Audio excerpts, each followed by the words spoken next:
Welcome to The Explainer. So today we're unpacking a love story that you probably think you already know inside out. We're talking about literature's most famous romance, but honestly, we're not just looking at it as some sweet, tragic tale of star-crossed teenagers. We're going to look at the love story between Romeo and Juliet as a massive, world-shattering, disruptive force of nature. A force so strong it literally broke a society in half. Let's dive in. The absolute core of our whole explainer really rests on this striking final thought from the Prince of Verona.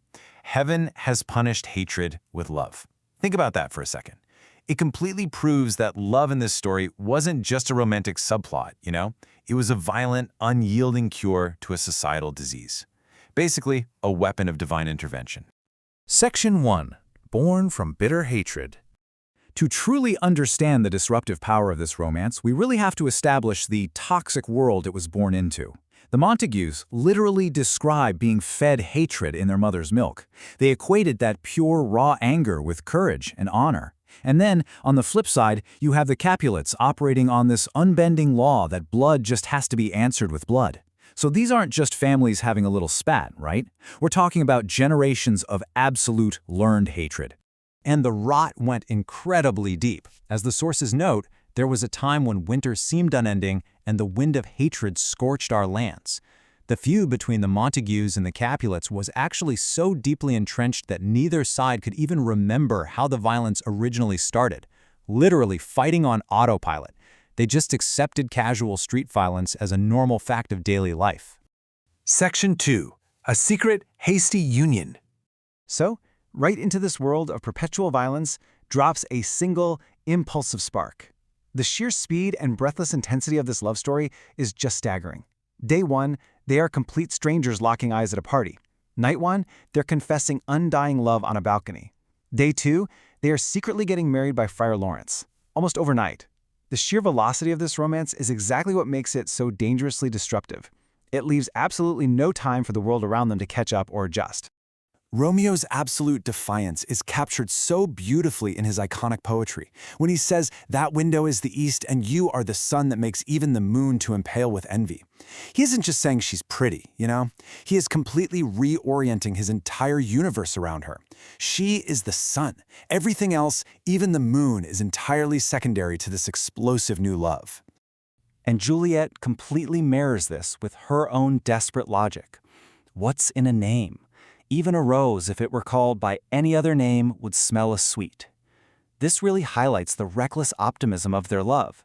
She is pleading with the universe, kind of hoping that their union might magically erase the very family names that define their violent reality. But, as we'll see, you just can't wish away generations of bloodshed. Section 3. Bloodshed tears them apart.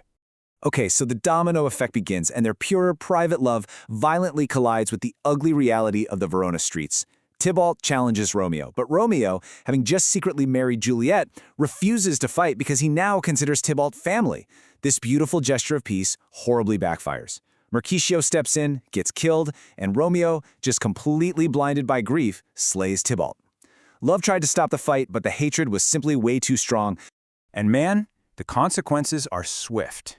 The prince commutes Romeo's death sentence to exile for life, which tears the newlyweds apart almost the moment they've said their vows. Romeo even realizes, in a moment of utter despair, that his love has stripped him of his courage, his edge, and now his punishment is eternal banishment from absolutely everything he knows. I really want you to consider this for a second. Can a love born in secret survive the ultimate test of distance and despair? We've all felt the rush of a new crush, right? But imagine if that connection literally started a street war, resulted in the death of your best friend and your cousin, and got you banished from your home under threat of execution. The pressure on this secret marriage is just unimaginable. Section 4. A desperate, dangerous plan. Meanwhile, back in the Capulet house, Juliet is backed into a terrifying corner.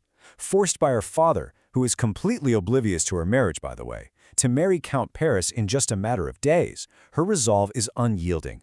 She says, "I'd rather kill myself than marry that man." Her absolute refusal to betray her secret husband completely forces the hand of Friar Lawrence. Totally out of logical options, they concoct this extreme, desperate plot. Just consider the life-or-death lengths these characters are driven to for love. Juliet, a teenager, is willing to drink a potion that literally stops her pulse, turns her cold, and places her in a tomb filled with dead ancestors. And all of this on the fragile hope that a single letter reaches Romeo in time. It is a stunning, terrifying leap of faith.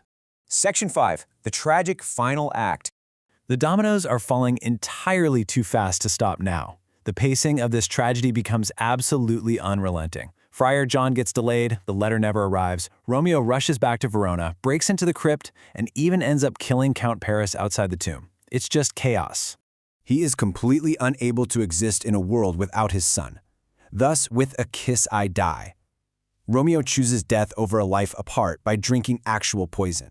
And it's a tragic choice, matched just moments later by Juliet, who awakens from her fake death only to find her husband's lifeless body, taking his dagger to join him in the dark. When we talk about love as a disruptive force, we really have to address the literal body count: Mercutio, Talbot, Count Paris, Romeo, and Juliet. This wasn't just a secret marriage, it was an earthquake. It claimed the lives of members of both fighting families, and even the prince's own blood. The devastating cost of their parents' hatred was paid in full by the youth. Section 6. A legacy of love. We talked earlier about a domino effect, and this perfectly encapsulates it. The intense romantic connection of these two teenagers was the single catalyst that finally brought the brutal, unending cycle of violence to a crashing halt. It sounds wild, but their love story actually broke the system. Faced with the ultimate sacrifice of their children lying dead in the crypt, the two patriarchs are finally forced to wake up. Montague, Capulet, we have all sinned, and we have all been punished. We are now brothers. They finally realize their stubborn pride killed the very things they loved most, and in that devastation, they choose love and unity over their ancient hatred. So, I leave you with this final, provocative thought. We've seen how a single spark of romance dismantled a decades-old war. But consider this.